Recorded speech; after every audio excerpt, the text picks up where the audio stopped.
दोन मित्र एकाच खोलीत राहणारे, एकत्र जेवण करणारे, एकत्र नमाज पढणारे आणि एकत्र झोप घेणारे. परंतु एके रात्री ह्याच मित्रांनी दुसऱ्या मित्राचा जीव घेतला, तो देखील त्याला करंट देऊ. कोल्हापूरच्या आळते गावामध्ये एक धार्मिक शिक्षण देणारा एक मदरसा आहे आणि ह्याच मदरसामध्ये एका 11 वर्षाच्या फैजाचं प्रेत सापडतो. त्याची हत्या केली गेली होती, ते देखील त्याला करंट देऊ. त्याचं झालं असं, रात्री 11 वाजताच्या दरम्यान फैजांच्या तोंडामध्ये बोळा कोंबला गेला.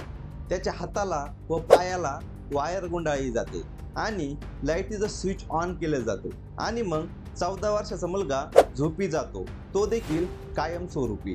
दुसऱ्या दिवशी काही मुलं नमाजसाठी म्हणून त्याला उठवायला जातात, परंतु तोपर्यंत मात्र फैजांचा श्वास थांबला होता. आणि फैजानला संपवण्यामागचं कारण काय होतं, तर कारण फक्त इतकंच होतं की मदरसा बंद व्हावी, सुट्टी मिळावी आणि घरी जाता यावं. हो, फक्त एवढ्याशाच कारणासाठी एका चिमुकल्याचं आयुष्य हिरावून घेतलं गेलं. फैजान हा मूळचा बिहारचा आणि आरोपी मुलगा देखील बिहारहूनच आलेला होता. ह्या मदरशामध्ये एकूण 90 विद्यार्थी, त्यापैकी 70 विद्यार्थी हे बिहारमधून आलेले आहेत आणि प्रत्येक खोलीत साधारण 25 विद्यार्थी रोज राहतात, जेवतात व झोपतात.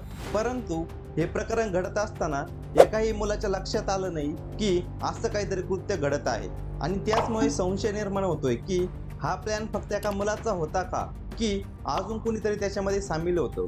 आणि तसेच करंट देण्यासाठी त्यांना वायर कुठून भेटली, ही हत्या खरंच सुट्टीसाठी होती का, की याच्या मागे आणखीन काहीतरी कारण असू शकतं, हे बघावं लागेल. खरं तर या संस्थेला 30 वर्षाचा इतिहास आहे, परंतु इतकी भयावह घटना याआधी कधीच घडली नव्हती असं म्हणता येते तेथील स्थानिक. मग आता प्रश्न पडतो की या संस्थेवर कुणाचं तरी वचक आहे का, बाल हक्कांचं संरक्षण कुणी करतंय का, आणि या संस्थेमध्ये लहान मुलाच्या संरक्षणाची जबाबदारी नक्की कुणाची.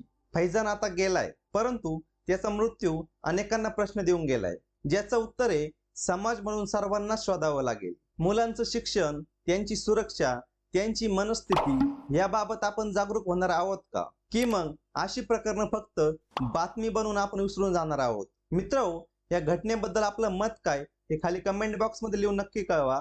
हा व्हिडिओ जर तुम्हाला आवडत असेल तर व्हिडिओला लाईक करा, शेअर करा व असेच माहितीपूर्ण व्हिडिओ यापुढेही पाहण्यासाठी आपलं यूट्यूब चॅनल महाराष्ट्र लाईव्हला नक्की सबस्क्राईब करा. पुन्हा भेटूया एका नवीन व्हिडिओसह. तोपर्यंत स्वतःची काळजी घेत राहा. जय महाराष्ट्र.